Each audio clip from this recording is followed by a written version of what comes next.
On this episode of the Self-Starter Show, we have Prince Brathwaite. Prince is a husband of one, a father of two, almost three, and the owner of the Trooper Fitness. What I love about Trooper Fitness is it's so community-based. You have a lot of gyms in New York City, but they don't all stick out. Trooper specifically stuck out to me because of how community-driven Prince is with everything he does, with the style of his workouts. Whereas in this house, there is a lot of personal fitness and everything is customized, but it's also community focused. Prince does a fair amount, and by fair amount, I mean a lot of philanthropy. He gives back, and to him, his community, that's his family. Without further ado, Prince Brathwaite, Trooper Fitness. Thanks, Steve. Thanks for having me on here. I'm excited. Let's dive right into it. Last time that I was in this facility, I actually, exactly where we're recording right now, I was amazed because it was a construction zone. Right. And I was like, Prince, stop right there. I'm taking a picture of you. So I got to find the picture, but I took a picture of you standing right here. Yeah. When I don't even know if this wall behind me was there. Yep. But none of this glass was there. None of the carpet was here. Nothing was here. It was under construction. I don't think the walls were up. It was frames, maybe. Yeah. And here we are. This gym is how big? 4,000 square feet? Yeah, about a little bit more, 45. 4,500 square feet. Yep. Super dope. This is your baby. This is now number 2. We left number 1 for the HQ right here, and we're going to talk about the future. But first, tell me, what do you got going on right now? Tell me everything about what Trooper has in the mix right now. Right now, I'm going to transition just even the way I'm operating my business. I just hired a general manager. Super excited about that because he's bringing expertise to the table, an experience that I don't have. So that's something that's exciting for me. I know that I think in order to be good at what a trainer does and a coach does is you work on improving other people. And I think you should get to know yourself and improve yourself. I know my strengths, and I know my areas of opportunity, and even where I need to, bring in team members that can fill the gaps that I can't, or not can't, but would be better suited not doing, if that makes sense. And and one of the things that I realized about myself is that if I was to toot my own horn and give myself credit, I operate well in chaos, which I would argue that probably a lot of entrepreneurs or people who start companies up have to be able to do, is operate well in chaos. Now, I think the double-edged sword with that is in order to grow and to scale, at some point you need to become very structured and you need to minimize chaos. Some people may be really good at that, but I think sometimes not being a structured person, if that makes sense. I mean, I'm sure I'm structured in many ways, but there's certain structures and operational things that bringing a general manager into focus on allows me to free up my mind and be more creative, and that's how I feel right now. I feel like I'm kind of reigniting my creativity. So we're going to get into the reason why you needed to do all this. And we'll start with the backstory. But first, I explained it. You tell me, what is Trooper Fitness? Trooper Fitness is, like you said it really well, it's really about the community in terms of the spirit of it. Who we are as a community of like-minded individuals who push each other and also choose to be resilient in the face of adversity. That's Trooper as a definition. What we do at Trooper Fitness is we do group exercise and personal training. We have strength classes, all main lift focused and really scientifically programmed. We have cardio conditioning classes, which are also the same. And depending on what your goals are, we personalize your programming. So essentially what we do is personalize group fitness, which I can't say anyone does that I know about right now. So I'm very proud of the programming and what we do. And the X factor, the magical part is the community, which you alluded to. So when you started Trooper Fitness, was this the formatting all along, or did it evolve into this? It evolved into it. So originally it was just a boot camp workout, legit. I mean, and I take pride in that. I didn't have the full picture when I started. Was it Trooper Fitness, or was it like Trooper Boot Camp? It was Trooper Fitness. Okay. It was Trooper Fitness. So the way we started, you're probably familiar with Spartan race, obstacle course racing. So I used to work at a big box gym and Which one? New York Sports Club. Okay. Working at New York Sports Club. I taught classes there. I did some management there as well. But I used to teach a boot camp class that was packed. Like because I was the manager, I would just packed over capacity, which I probably shouldn't have, but I did. And it was like packed. And what I would do, Spartan Race came around, this was 2011. And, you know, they were doing their promoting, and I was like, what is this? You know, this is like, we do these boot camp workouts like that. I'm young and like trying to kill everybody in class, you know, safely, of course, but, you know, How old are you at the time? I must have been 23, something like that, 23, something like that. I'm doing the math right now. All right, so that was like 2011? Yeah, 2011. So I was in my early 20s, and maybe 25, something like that. But I was in my early 20s, and Had a little bit more hair? a little more hair. Yep, yeah, a little more hair. And I actually had a full beard when I did the Spartan Race. But anyway, so they came to do it. So I basically I announced to my class one day, I'm going to teach this. I'm going to take this, do the Spartan Race. Who wants to join me? Give me your email, and I'll send you the information on it. And there's no Trooper Fitness at this point. And when I wrote the email to everyone, because I got a bunch of names, like, oh, everyone wants to do this. So I wrote the email, and for no planning reason, no business reason, I wrote, attention troopers, here's the info for, no, just gut, call them troopers. Just a way to unify people as a community. You know, I love this. you know, like you say, hey, homies, or peeps. I just went troopers. For me, someone who, when you think of an idea, when you're trying to think of something, like if you were trying to think, what do I refer to them as? You're never going to get that. It's when you're not thinking about it, when it just rolls off the tongue and your gut just spits it out. It's perfect. I mean, for me, that is it. That is the secret for me. Most of the time that I've made powerful or you know, been really creative, or people go, wow, like I didn't even think in that moment. I think all the time, but the moments where it just comes out of me, like almost like call it spiritual, call it, you know, subconscious. Those are the ones that always land heavy. So we started off with doing the Spartan Race training. I kind of just took a shot. I said, let's do some training for it outdoors. And that was the beginning of Trooper Fitness. I just did some outdoor training on the weekends. We did the race. You know, that obviously built community, and people wanted more after the race was over. And we started off just doing conditioning classes outside. So this is the full origin story. Yeah. Prince is manager over at New York Sports Club. Yeah. Takes his followers in there, takes them outside. How many people do you think there were off the bat? Outside? Yeah. For the Spartan race, we had probably 20 to 30. It was a big jump. And when did it start growing? It started growing. I mean, we had a lot of people in that race. Maybe 50 people went to the race with us. Jesus, that we're all kind of umbrellaed under you. Yeah, and we did it more than once too. There's been times we went with 100 people umbrellaed under Trooper Fitness. Did you guys coordinate outfits or do anything to eventually hold the Trooper name going? Yeah, eventually, yep. And was this to hold the Trooper name going, or it was just coordinated and then you just called them Troopers? I can't remember if the first race we did, if I had T-shirts, but eventually we had T-shirts. All of them said, all we know is go in the back. That's our motto to this day, which also came to my mind just teaching a class one day. I was like, that has a catch that resonates. So but again, back then it was just a boot camp. It was just high intensity, kill. You know, beginners really. I was like, beginner beware. You know, like you don't want this smoke. Yeah. How'd you know where to do the outdoor training? I did at the East River track. It just happened to. I don't know how I knew about it. Maybe I used to go running, and I saw the area. Yeah, I mean, it's big open space. Yep. Yeah, the east side, there's a bunch of space on the east side, East River. They have the track, you have the baseball field, the soccer field. Yeah, tennis, everything, yep. Easy peasy. Mm-hmm. So we used it, it worked. Eventually it got cold, that was our summer, and it got cold and we had to rent space. I had to rent space. I'm not somebody, it was like, I got something going, I don't want to stop it. People were looking for more, because we ended up doing more than just Saturday. It was like Tuesday, Thursday, Saturday. So you were running a full business. I was. Were you charging them for the outdoor workouts? Absolutely. How much? My pricing plan was $20 per class. Per class. If you bring a friend, it was half off for you. You bring a friend. And how are you taking payment at this time? Cash.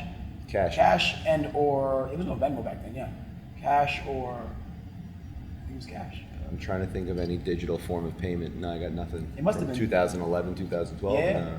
No, I mean Facebook was my main promoting. I did an event on Facebook, sent emails out. And while you're doing this, what's the sentiment over at New York Sports Club? Well, as a manager, I was killing it. Well, simultaneously. more so, were they? I can't imagine they were okay with you doing these outside classes where they weren't. It's New York Sports Club where they weren't seeing a dime, and you're raking in whatever the math is. Let's call it $400, $600 per class. Yeah. 3 days a week, making roughly, let's call it low numbers, $1,200 to $1,600 a week for your outdoor classes, and you're like, something's up. Yeah. So it's funny. I'm very well aware of that. I'm not completely ignorant to the fact that, I mean, I run a business right now, right? And obviously I have employees that work for me too, and I don't want them taking my customers and going somewhere with them. But there's like so New York Sports Club, nobody ever gave me any trouble for it. And the reason was because as a manager, I was bringing, like whatever goal they gave me, I was always leading the district as a manager. So I think to say that I was taking money from them would be debatable. And if I was my manager, if I'm asking for, for me to bring in PT at the time, let's say 50,000 or 60,000, and he, which is me in the reverse, is bringing in 100,000, am I really going to argue with him about? Oh, I agree with you 1,000%. Yeah. I'm thinking of a corporation looking at it like Correct. You are our employee, training people outside, taking cash. Meanwhile, you doing that is only building the community even more, and it's not like people were leaving New York Sports Club. New York Sports Club, it's a membership-based model. Right. So, like, if anything, maybe those people were talking about how great their community is within this New York Sports Club. So it's going to make their bottom line even higher. Right. And you're just eating. You're just eating on the side. Yeah, it literally caused no problem, honestly. I remember my manager at the time did say, "I see what you're doing." I was like, "What am I doing?" He said, "I see what you're doing with the shirts and everything." I was like, "What am I doing?" He's like, and it was like a conversation. He's like, "You're building an army." Yeah. I was like, "What am I doing?" I was like, "If I'm doing something wrong, tell me, and I'll stop doing what I'm doing wrong." He's like, So I see what you're doing in like a shifty way versus like I got you. I see what you're doing. Keep it up. It was definitely a kind of like, you can't do that, and I was like, can't do what? It was like, I can't put my finger on what you're doing wrong.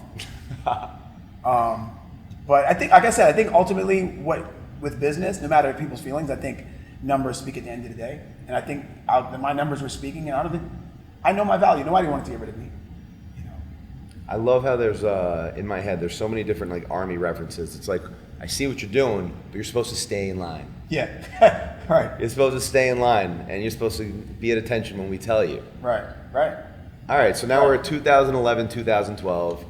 The outdoor now goes to indoor. Where'd you rent space? I rent space from this guy, Kelvin Gary. He owns a space on Union Square called Body Space.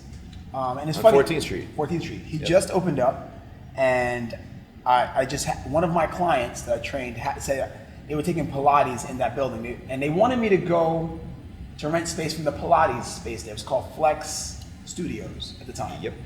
So I went there, and they were like, "No, we don't really have any space for that." But this guy just opened up on the 5th floor. Go see, maybe he might be more open to what you're doing. I went up there. The door I just happened to open it. He literally just built out. Was in there by himself. I was like, "Hey," he's a good guy. To this day, I have a lot of respect for him. He's mentored me in a lot of ways. Gave me a lot. Never held information from me in terms of like asking questions. Yep. And because of people like him, I'm the same way. With people that I feel like are good people, I have nothing to hide as far as like information that can help somebody. Because at the end of the day, it's your effort and your own energy is going to make you win. And I'm a firm believer that the people who are the opposite way, where they withhold information, or they're kind of like forthcoming until they're not. Like they're forthcoming to like pretend like they want to like root for you, but then when you actually ask them for information, they're silent. It's an insecure individual. Yeah, and I think karma, and I think in times of my life when that has happened, karma's caught up with them. Yeah, and I'll say this too. You could look at it two ways. Either it is karma, like karma's coming back to them, which I do believe in karma, or they're insecure for a reason because they really don't know what they're doing, and they might feel like they got a thing they want to hold on to, but they're insecure. If you feel confident in yourself, what are you holding onto? I feel like by empowering other people, you empower yourself too. Like me and you talk business all the time, and any jewel that comes to my mind, I drop it right there and give it to you. Because you're my friend. So if you're stronger, I have a stronger network now. So I want you to be as successful as possible. You know what I mean? So people who don't look at it that way, I think they're shooting themselves in the foot. 1000%, but especially in a city like New York, a lot of people kind of keep their information on their wayside because they walk within fear of being The rat race. being beaten. And like I said, I think from a macro standpoint, it's counterproductive in a city like this. 1,000,000%. So you want to stay to yourself and like be sneaky and like there's such a big network that you can be a part of and utilize. You know, you should pick and choose. I'm really big on energy though, but you know, I'm not malicious, but if someone's energy is off, I'll usually steer clear. Will you tell them their energy is off? Because I've been doing that lately. I've been kind of in a nice way telling people maybe it's not the right thing to do. Yeah. But no, I don't think end of the day, like it's genuine. I think it's right. What was that? If you're being genuine, I would argue. I'm 100% genuine with it, and I kind of I tell people, you know, it's just me and you in the room. This is not. I'm not trying to put this out in front of anybody else. Just the two of us. But right from what you just said, here's how I perceived it, and I don't know if you're trying to be abrasive or if there's something else going on, but like, I'm not here to be your enemy. Yep. I'm here to help. Yeah, it's being upfront about it. I definitely I advocate that. Yeah, definitely letting people know where you stand and something's off to you. I think it depends though. I wouldn't say I'm not at all strategic. There's times where if I feel like someone has bad intent, I'm no fool. I also grew up pretty rough, so I do have like spider senses when something's off. So, and sometimes I won't tell somebody. If I feel like they're being malicious, then I might not give them all the information. I'll just steer clear. I don't feel like I need to rattle a cage if there's nothing to be won there, and perhaps I'm just creating an enemy that I don't need, so I'll just move away. Fair enough. I mean, that's just my broad perspective. I mean, every individual situation is different, so who knows what I would do in an individual situation. Fair enough. So we go into body space. Yep. Actually, let's rewind. Let's do a good flashback. Yep. How'd you get into fitness? Well, I've always been, as a career. And there's something about, so where are you from, and Yep. how did your upbringing push you into the industry? So my upbringing, I think if I was to be completely honest, I grew up, I think what's significant about the way I grew up is I grew up in, for lack of a better way to put it, I'm still looking for a better way to describe it. I grew up in the hood. Very different environment that I live in right now. Same city. If you grew up in the hood, there's no, you don't have to say it any certain way. Yeah, you know it is, because what is the hood, right? It's not a place. It's more of like it's a place, but it's more of the environment and what's normal. The norms are different. Which hood did you grow up in? I grew up East Flatbush, Canarsie, Brownsville area. So I grew up around a lot of gang activity. I'm not exactly non-social, so I was outside, so to speak. Right. So I definitely, being social and being in the environment, some of my survival came from, and I say survival, I mean really like life or death situations came from, some of it was luck, some of it was intuition that I had to pick up. I think some of the intuitions that I picked up still serve me to this day. Did you work out as a kid? I did work out. Because kind of having the mindset of, I'm going to have to protect myself? No, I actually worked out more so for football. For basketball, actually. Basketball. Yeah, for sports. Sorry, you're like 5'7" and a half. Yeah, 5'7". half. Yeah, 5'7" and a half with sneakers on. So yeah, that's why I said football over basketball. yeah. No, but listen, I dunked the basketball the first time at 14 from working out. Then my brother. Did you have the jump soles? I had everything. You remember the jump soles? I had the jump soles. I had I had things that weren't on I did there was a jump program, I forgot what it's called now. I remember doing them in my living room. I used to do calf raises in the shower. Go in the park and just like jump for the rim. Yeah. So that's what got me into working out for the most part. Also trying to look good, for the ladies. Yep. Of course. Probably first and foremost, to be honest. To this day, I think aesthetics drives me more than any other part of fitness, even though I know it's functional and it's great for my health and I want to be strong. Those are very true, but aesthetics drive me. There's like a certain standard of what I see myself as, and I try to hold to that. Got it. And so let's loop back. So you grew up in the hood. Yep. played sports growing up, but how did you get into group fitness? How did you make your way to New York Sports Club? So I actually I had an injury, random injury. I was like, wasn't even like How old? fighting. I must have been like 21 or something, 19, 20. Oh, so this was years later. Yeah. Because I'm thinking like, I was No, thinking no, more I about, worked out before that. right. So when you were a teenager, Yeah. I'm 37. I've been working out for 20 plus years. I'm assuming the same. Yep. What about it helped you evolve into making it a profession? Right, Or is so- that what you're talking about? Yeah, exactly. So I had that injury. I was shadow boxing one day, and it was ridiculous. I did like an overhand. I just felt this weird like twinge. I don't know what to call it. Like it was. I know what it was now. It was like Non-contact? non-contact. That's my point. That's Ridiculous. the worst. And it was like a nerve. It ended up being nerve damage. My long thoracic nerve had, I don't know. It got tweaked. I don't know. And it could be severed. Like a lot of. So what happened is I ended up having a winged scapula, which is actually a swimmer's. Usually swimmers have this injury. It makes sense because that's the same motion you go through when you swim.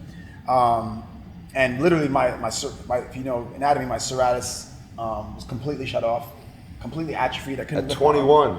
Yeah, it was 21 or 22. I almost like block it out. I'm like, how did I function? But I got really out of shape because of that. Couldn't lift my arm above my head. Eventually, I must have been 19, 20. But I ended up going. I was working security and going to school and grinding my butt off. Going to school where? Throwing parties. I went to school at BMCC, Community College. Down in Tribeca. Down in Tribeca, exactly. While I was doing parties a lot. That was like which I think did translate also to what I do now as far as community and bringing people together. 1,000%. Yeah, been doing the same. Being a trainer and running classes is the same skill set as being a promoter. Yeah. One of the things that my friends point out to me is that the way people who watch me grow will say, it's funny enough, I see what you're doing. Like it's funny that I'm saying that twice. I remember my boy saying to me, he's like, got a lot of like gang mentality going on there, and also like party promoting stuff. And I was like, you think so? He's like, very clearly so. I was like, okay, but I was like, go figure. Well, it depends on the goggles you have on. One might say gang, one might say army. Yeah, there you go. No, you're right. So I think it's. Life works for you, man. Even when as long as you stay alert and life works for you, So, but yeah. So I ended up training to get back in shape, and I got a trainer. Funny that the guy was a trainer, and he kind of just helped me get into working out again. So I was working security, going to school, and I was working at Rite Aid doing security in Harlem. I remember specifically. Hated that job, but it was like a means to an end. And I really didn't want to be doing that. And I ended up working out, getting back in shape. My arm kind of got better. And then I was like, I think I want to do this instead of security as a job. I wasn't thinking career, but I was like, I'd rather work in the gym. I don't even care how much I make. I'm not making much doing security. And the trainer said I can get you an interview. Got me an interview at New York Sports Club. I passed. I got in. And I remember the manager saying, "Don't you want to know how much you get paid?" And I was like, okay. Like, honestly, if there's a way to make money, I'm down, because I'll do what I got to do.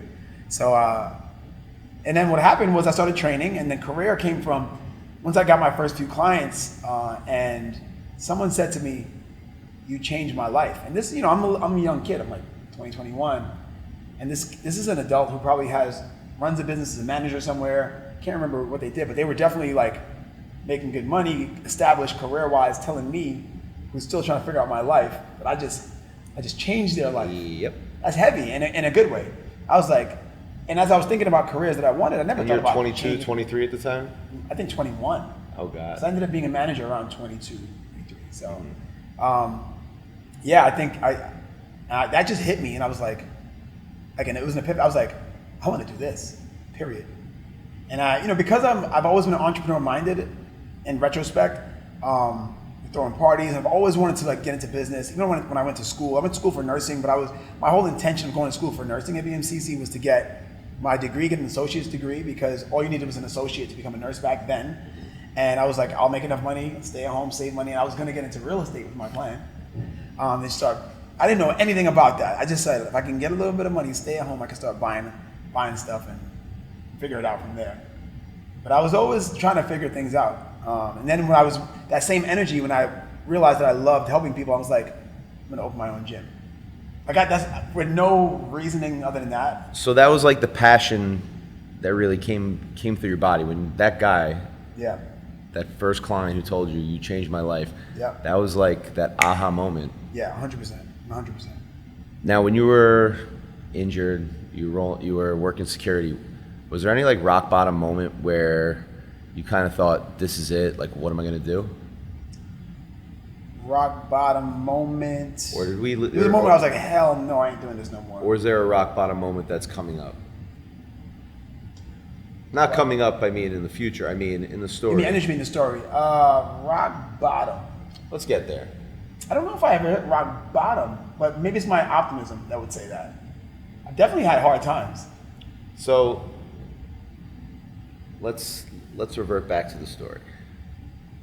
We get to body space. Body space. We get to body space. You're bringing everybody inside. Mm-hmm. Were you able to charge the same amount? Did body space want how big of a cut did body space want? Were you able to grow there? Were you now calling people your troopers? Yeah, body space. He was being pretty reasonable with me. He was taking a split on the heads and it made sense because I'm taking up a certain amount of space on the floor. So paying a certain amount per head. I don't mind saying it, but I just respectfully for him. I don't know who he's charging me. So certain amount per head on the floor, and I was still making profit. It was working well. And then I started. There was only limited space though, so I started renting space other places. I mean, in different locations. He was on 14th. I found a place on 25th, on the east side, one on the west side, and people were moving, coming to me. So that really built my confidence. It was like I got a crew, and they go where I go, and I built a team. And it was all, at one point it was all, even I think maybe before, even from outdoor coming indoor, I started doing strength classes because people would ask me in the boot camps, 'cause I would do Tuesday, Thursday, Saturday on purpose so people could rest their bodies in between, not just, because we were doing hardcore stuff for sprinting, we're doing burpees, it's all high impact stuff. Eventually, people would say, why don't you do it every day? I was like, as much as I like to make money, you should not be jumping and banging your body up every day. I wouldn't advocate that. And people would also simultaneously ask me, how do I get my arms like this? How do I build my my glutes or whatever whatever someone's goals are? And I'd be honest. I'm just an honest person. I'm like, not just doing this. This is going to condition you. This is going to make you healthy. But if you want to change your body, you need to train specifically, strength training. And they just look at me with a blank stare, like, how do I do that? I'm like, you got to do personal training or go. So I ended up doing what is now a strength class was a total body strength class. Then I started doing lower and upper, and then it just slowly molded towards what was supposed to be right, which is the way that I work out and the way that I know I would train my one-on-one clients. So Were you giving advice on recovery days? Yep. Exactly. So telling people which classes to take, which is what we do now as a system. I was doing it just individually. To this day, we do that. I do not advocate or tell people that they should do, for example, 2 leg days back to back at my gym. You shouldn't do chest and shoulders back to back at my gym. You should, because part of what people, and I feel like this is something that. Why shouldn't you do chest and shoulders back to back? I mean, because most of the exercise, you're going to work, most likely you're going to work triceps. You could, right? But in a bodybuilding, if you were just doing just shoulders, like raises and really isolating and not hitting, because the idea of getting stronger, whether it's building muscle or getting stronger, when you work out, you're tearing the muscle fibers. I'm not sure if everyone knows that. People in the fitness industry know this. You're tearing the muscle fibers. You want to allow the muscles to rest, technically at least 48 hours, in order for it to recover. To recover and heal. If you tear the muscle fibers the next day, you almost you stop the process of the healing. The results that you see is not just the work, it's also the healing. People ask me how many days a week do I work out myself? I work out when I'm diligent and in a program with a goal, 5, 6. But most of my life, I'm doing 3 days a week, and I see results still because I'm getting a lot of rest in between, and I'm growing. A lot of people who work out 7 days a week work out twice a day, and they're like, I just can't get my body to change because you're beating your body up, you're overtraining, beating your body up. You're burning calories. You probably got a lot of endurance. Probably got a great VO2 max. Great. Probably great sleeping great. Probably sleeping great. Heart's probably healthy. But as far as aesthetic goes, this fitness is so broad, and that's what I think. And group exercise has become so big that what I really am proud about our programming is that it really narrows down and individualizes people's goals. That's one of the problems I saw with the fitness industry was that with boutique fitness popping up, everyone's going to Soul Cycle together and doing all the same workouts together. And it was it ClassPass where people were kind of just taking ClassPass was great. Yeah, and people loved it. But me and you, let's say, for example, I want to gain weight and you want to lose weight, and we're just jumping around from class to class randomly. How does that make any scientific sense? Yeah. We're doing we're just jumping around together, or we're doing the same classes. There must be a program that's right for me and a program that's right for you. And that's what we do. I mean, personal trainers would tell you that. I'm not going to make everyone do the same workout. Depending on someone's needs and their goals, I'm going to set a program for them. That's what we do with the classes as well. So that's what I'm letting. So I started doing the strength classes, and at Body Space. At Body Space. How long did you have that going for? I would say a year or two, to be honest. Oh wow. Maybe more. I started renting space from another place called Titan, another space called Hype Gym, another space called Fit Factory at the time, which I think became Fit Sanctuary.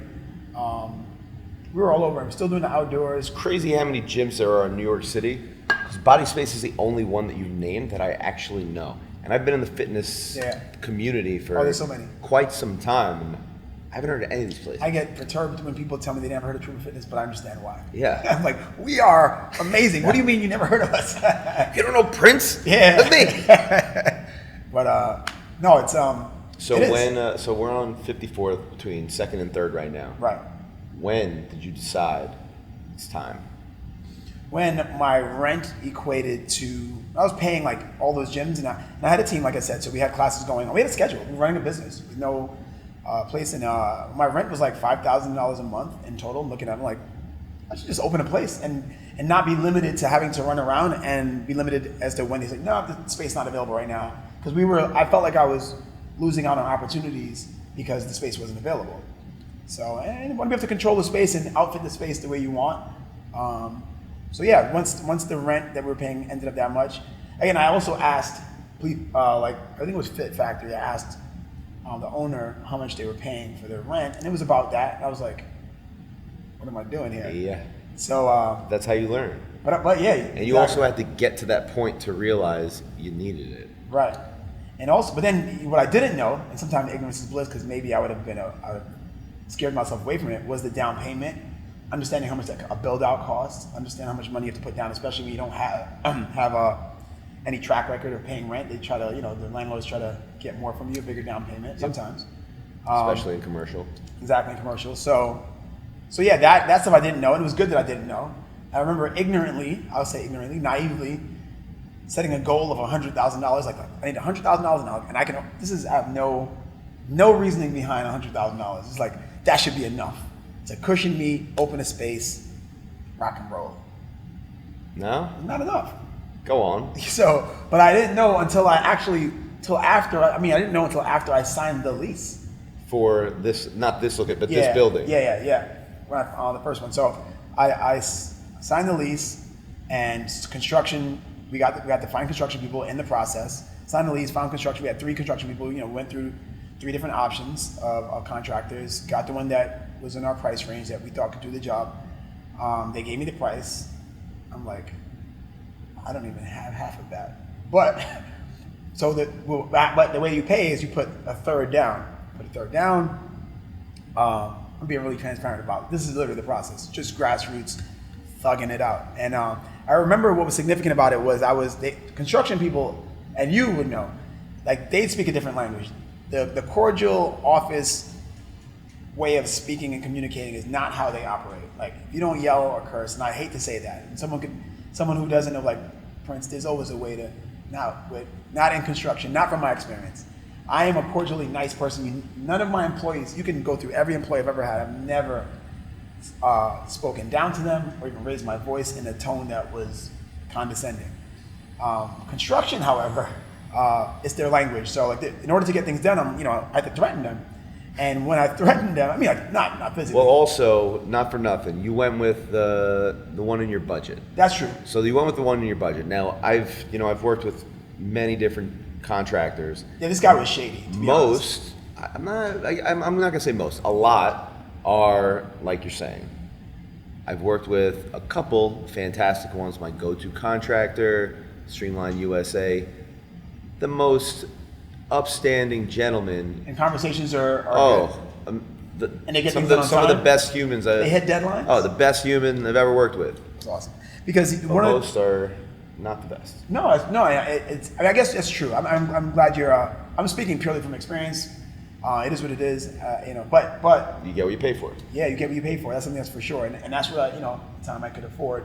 But the story is that I put down the third, and I'm yelling at them to hurry up. I don't even have the money for the next payment. But I knew. But again, but I'm like trying to hustle to get the money, and the way I hustle to get the money, that's probably. Are you adding more classes to like? What are you doing? Personal training. I'm doing fundraising. I did a GoFundMe. I'm all out, all in, going for it. But you're not looking to raise $1 million. How much money is each third? Ultimately to open that space was like just a little over 200.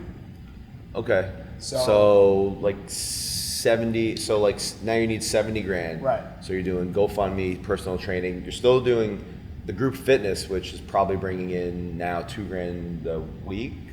Personal training what? You said you were doing personal training. So when I was doing personal training, I feel like I'm dropping jewels here again.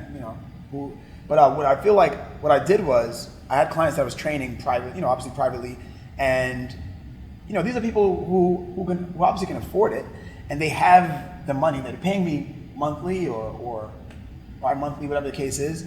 But what I did, the reality is money now was worth more to me now than it is later. So I gave them a discount if they bought like 100 sessions up front. And I did that several times. You can. So it was great. I have more money in my bank account than I've ever seen. But at the same time, you have to be a person of discipline to know that it's peanut butter and jelly from now on, every day. You're not going to steak dinners with your friends. You're not going on that vacation you want to go on. You're not doing any of that. You are on go mode for this and this only. All you know is go. All I know is go. All I know is go for Trooper. And I got this tunnel vision. And I always, sometimes I close my eyes and just go, how did you do that? Because I blacked out. I'm telling you, the last 20 seconds of you speaking just inspired me. Oh, I appreciate that. Oh my God, that was great. Yeah, I blacked out, man. And sometimes I try to, I have old shirts that I wore only at that time. I put it on and try to old Prince, get back, I'm still the same person. I still go hard, but I know I might look back and go, wow. You look back and you see what you did. Sometimes, I guess that's for anybody. You look back and you can amaze yourself. 100%. And we've spoken about this in the past, where your only competition is yourself. Yes. You don't look at what anyone else is doing in the industry. You look at yourself. Your competition is the man in the mirror. That's a fact for me. And when you're building your first gym, your competition is Prince from 6 months ago. Correct. Or more so, Prince from 6 weeks ago at this point. Correct. Because you've now taken on a role that you've never had before. Project manager. Correct. Gym owner, not business owner, because you've had a business. Right. But now you're taking on gym owner, which is godly amounts of more responsibility. Yeah, everything is new. Everything is stressful. And that sounds bad to people, but there's stimulus. Stress is stimulus to me. There is stress involved. So he's doing the build. He's got 1/3 of the money. Yep. You're yelling at him to go faster. Yep. And then what? And then, he goes faster, so I'm going faster. And we're getting things done. I mean, in retrospect, I got it done. I got the money. I never missed a payment. I'm picturing you walking in amped up, this isn't going fast enough. You're picking up the hammer, and I'm picturing you helping out. Oh, of course. Absolutely. I'm bringing stuff up. I'm carrying stuff. Absolutely. I'm not building stuff, but I'm definitely hands-on. One of the stories was we were on the 6th floor for that space, and we had to, the rigs, they were 12 feet long, and the ceilings are 14 feet long, so high. So we could do it, but the 12 feet didn't fit in the elevator, and it didn't fit in the staircase. How do we get them up? Can't cut it, can't. What'd you do? We had to go up the fire escape. And the fire escape, mind you, I guess you could say I'm not a fan of heights. I'll say it that way. I prefer to say it that way. I'm not a fan of heights. I get this vertigo. I'll get on a roller coaster. Again, Did something happen as a kid? no, I don't know what it is. If I stand over, I got the edge of a building, I just feel this feeling. But I'll get on the front of a roller coaster. My boy said, we go to Six Flags, you're like, come on, Prince, we're going to the front. I'll feel the fear and go, let's get it. All right. Let's get it. Let's go. My heart's gonna be like, I'm like, let's get it. I'm gonna go F you, so I had to get the stuff up. Me and my partner at the time, he kind of guided me. Flex, he's a Marine. He guided me up the stairs. I literally had my eyes closed as we went up. And the fire, everyone's seen a fire escape. It's small. The thing is 12 feet. We're leaning it off. It's dangerous. It had to be illegal the way what we were doing. 1,000%. You're carrying a If we drop 12-foot rig, 12-foot rigs iron. over a fire escape. What insane. What happens if you drop that? I shouldn't even be saying this on camera because I know, right? Happens. Yeah, you're right. Statute of limitations. Yeah. What happens? What happens if you drop that? It's over. It's over. I mean, it's a big problem. It was a backyard. The fire escape is in the backyard of the so likely it was like garbage and but it's still not a good situation. Probably not going to land. It's probably going to bounce and who knows. But yeah, we did that, and that's one of one of 1,000 stories like that where it looked like the wall, like you couldn't do it. This turf. Was there a moment? This turf, getting this turf in here was the same story. Was there a moment where you were building your first gym that he being the contractor, thought we might have hit a wall? There's an issue here, and I don't know if we can get over it. Yeah. I can't think of what, but that happens all the time. That's you probably know as a leader yourself too. Like, there's going to be times where people doubt the situation. And I have this, and it sounds crazy, but there's always a way. To me, there's always a way. And I know that there's times where there's not a way, and I would say to that, there's always a way. We're problem solvers. The only thing that amongst my peers and the times that I have yelled and I feel like I've lost it when I was younger was when we're discussing if there's a problem and people are talking about why it won't work. I will literally say, now I say it calmer because I'm so used to saying it. I'm like, I don't want to hear about why you think it won't work. I want to hear about how it can work. Otherwise, be quiet. You know me and you are the same. Yeah. No one speak about why it won't work. If you have a solution of how it could possibly work, speak up. Everybody else be quiet. And I'm not like that all the time, but don't play with my mind. Don't put that in my head. Bring in the positive energy and let's solve this problem. Winergy. Let's not. Winergy. I like Winergy. Yeah. I just changed our core value from optimism to Winergy. It's now officially Winergy. And that's going to go on the wall. It's on the wall right now. Yeah. So, gym number 1. Yep. Finishes, it gets built. The overall cost was just over 200 grand. Yep. What did the next 2 years look like? Next 2 years is grinding, really growing. The program continued to grow. Team grew. I'm leaving Jen out of the equation. Yeah. Where's Jen in the equation? Jen is a beast. Jen is my wife. You're right. When did Jen come into the picture? So Jen came into the picture. I was teaching the classes. When I was teaching the outdoor classes, so I met Jen taking my class at New York Sports Club. She was taking my classes. I know it sounds scandalous, but no, she was taking my classes. Listen, that's a love story. Yeah, it is. It really is. She was taking my classes. She ended up personal training with me. The thing about personal training too is as soon as I always thought she was beautiful. She's in the back of my class. She's going hard. She is a beast. She has the heart of an Olympic athlete. I promise you. No one made her go to the Olympics. If she wanted to go to the Olympics, that's where she's going. She's an animal. She's way more fit mentally. She's the one. And so a lot of my inspiration from Trooper came from just her being in the classes, man. I'll tell you what, it sounds corny, but the term "all we know is go" came from watching her work out in class. I wouldn't make this up. I don't need to lie. I've said the story a million times. I was like, because in boot camp, I'm trying to, kick everyone's butt. And I remember her just like, drop, get up, drop, get up, quick feet. I'm just watching her like tunnel vision. I'm like, and I'm a motivational coach. So I'm like, all we know is go, because I'm looking at her. I'm like, there's nothing going to stop her from moving. I see it. Doesn't matter what I say. She's going to do it and keep going. And I saw that and I just yelled it. I was like, all we know is go. I get charged up especially me back then, man. A lot of those stuff, the stuff I would yell, and a lot of the passion, and I give this is for any trainer or anybody who my 2 cents is, man, I was talking to myself a lot of the times. To this day, when I want to dig deep and motivate other people, I'm yelling, I'm talking to myself. And I was like, oh, let's go. And I'm like pushing.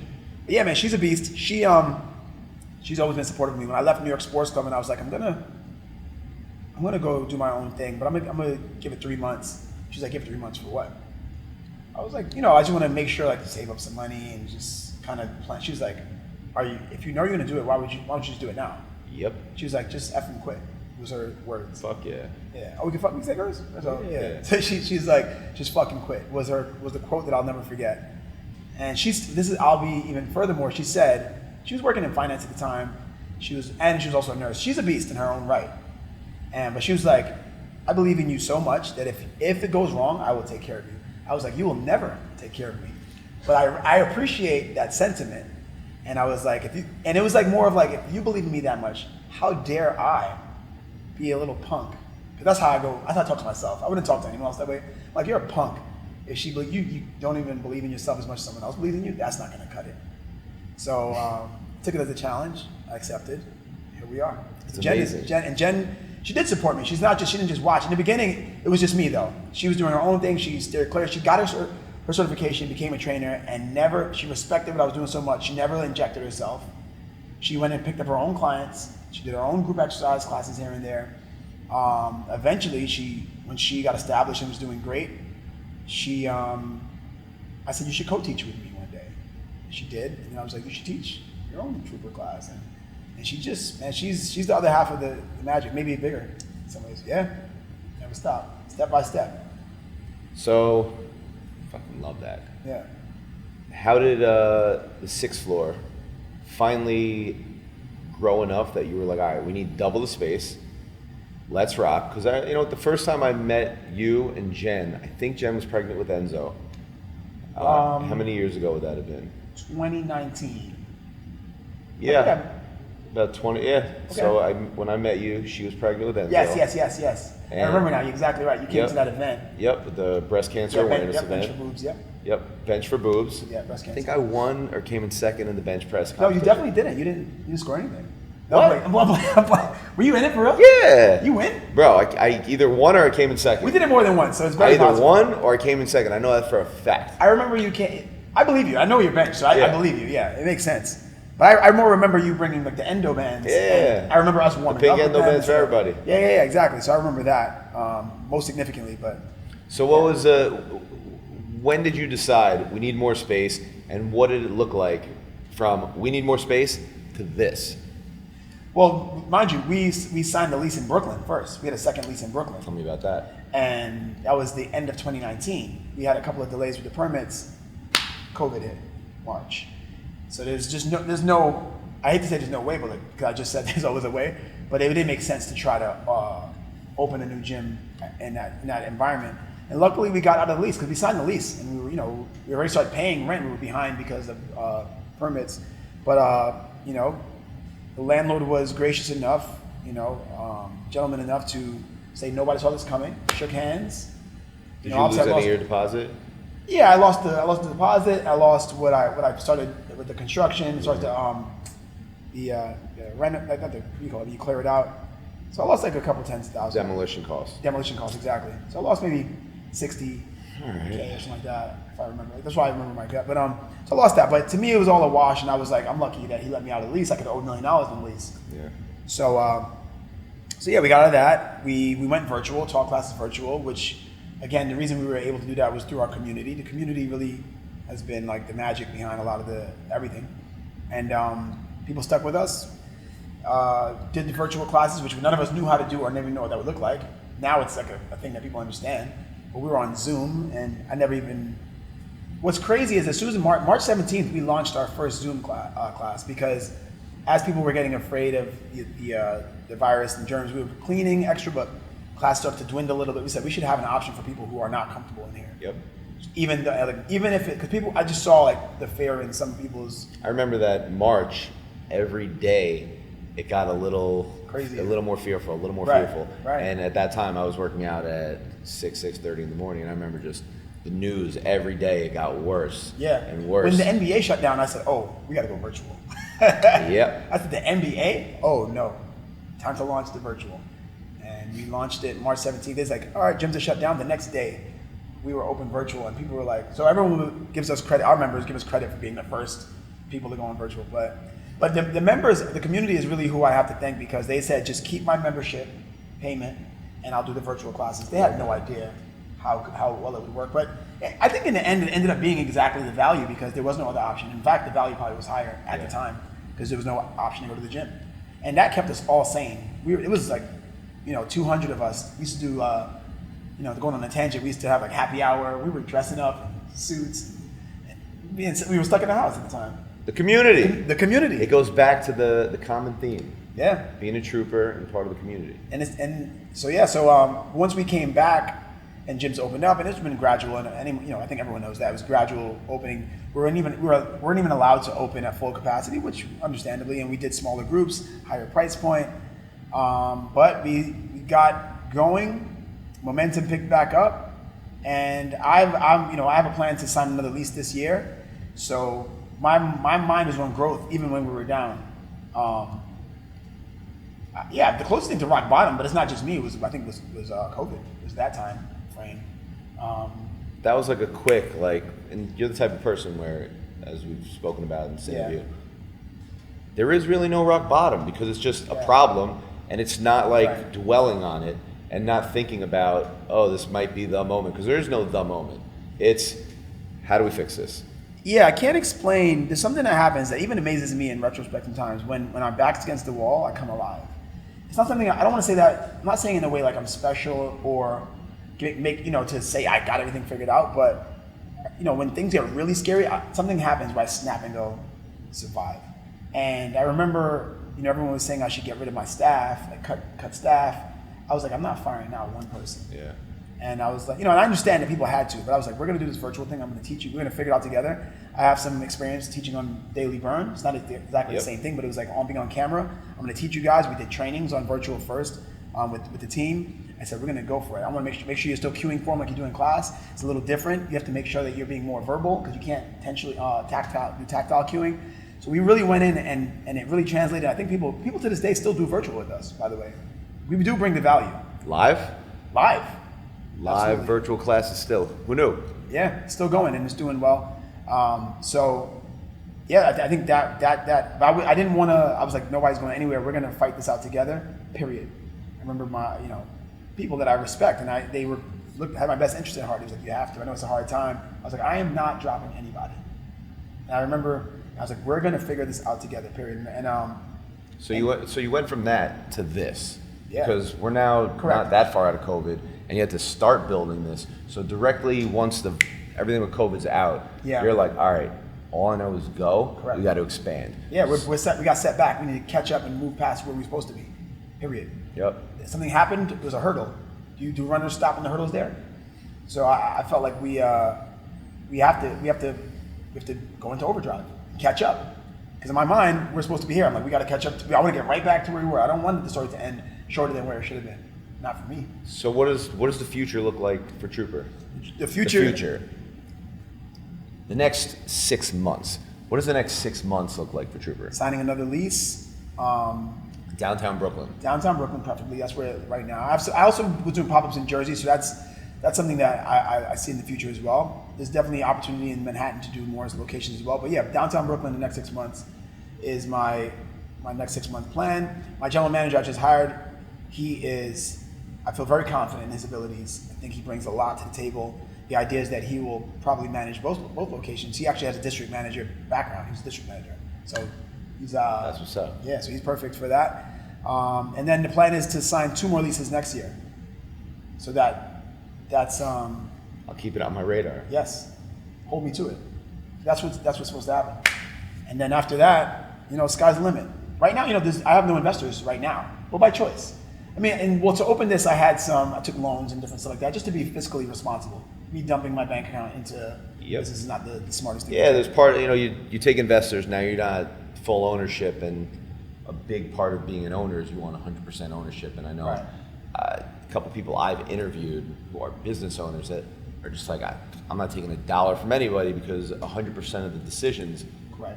the successes and the failures are on me. Right now, my opinion is scaling. There's only, you want to go fast, go alone. You want to go far, go together. And funny enough, actually, maybe even counterintuitively, in order to go fast with business, you need to have more capital. You need to have more people. I think that bring different sets of not just money. So my interest in investors is not just the capital. I'd rather make it strategic partners. There's things that I don't know too. I don't want to pretend to know everything. I think I'm ready, man. I'm ready for the right people. You'd probably go to your community first and see. Exactly. I know I have a good mind on people that I have mentors in my community right now. Amazing. So everything's just time. It's just everything's happening. I don't feel like I'm right now. I don't have a problem when it comes to the business. It's just seeing it through. Speaking of business, I know you're an avid reader. Yep. What's one book that you would recommend to anybody? What's one book recommendation that you have? Kind of your Bible. I have a lot. My Bible. There are books that had the most impact on me, but I don't know if they're my favorite now. What book has had the most impact on you? Foundationally, it's so crazy. Now, so I'm gonna say more than one. I need to ask for one, which is annoying. I know what you're gonna say. What? Say it on 3. 1, 2, 3. Atomic Habits? No. 'Cause I'm actually no. That's current. But Rich Dad Poor Dad was the first book I read that started me into like being gung ho for business. And 7 Habits of Highly Effective People has had a very huge impact on the way I operate. So those are 2 books that foundationally kind of have helped me develop character-wise towards my mindset in business. So I definitely recommend those. All right, and before I let you go. Atomic Habits is good too, though. Yeah. Yeah. Before I let you go, Prince, Yes. give me one word of advice for anybody trying to make it. Simply, first of all, one word of advice is get to know yourself. I think you hear people say this, but you actually have to sit down and just look in the mirror and make sure you know who you are and what you want. And I think that what a lot of people are lacking, and this is more like going down to the skeleton of who I am, or what I believe success is driven by, is knowing your values, right? And the only way you can know your values is if you know yourself. So I think all of us there's a deeper version of us, the child in us. You have to reconnect with that person. I think most people need to do that. So my advice would be to look in the mirror and wait till you see that kid and say, what do you want? And I feel like in New York, it's easy to get lost in the noise. Oh, it's so easy. Recently, I looked in the mirror and I couldn't see myself. Like in the way that I do this all the time. And I was like, it was like I'm looking at myself and then boom, my eyes locked. And I said, there you are. And it always feels emotional when you do that. If it doesn't feel emotional, you're not doing it right. You go, there you are. Because it's a kid that needs you to do something for him. So that kid is still alive. And you got to connect. What do you want? And what do you want? And once you know what those things are, your core values are going to come from that. I will not compromise here. I will get this because I have to get my kid, me, the first kid I've ever had, which is me. I need to take care of that kid. God bless. Yeah. Thank you for coming on the show. No, man, my pleasure, man. It's such an honor, honestly. Yeah, I gotta get your shows are amazing. Thank you. Amazing. So thank you. I mean, I got to get back here to work out now. Yeah, let's get it. Yeah, I've been working on the guns. No, you look good, bro. Nah, I told you. It's the first thing I said when I saw you. You look great. Prince, Trooper Fitness. All we know is go. All we know is go, baby.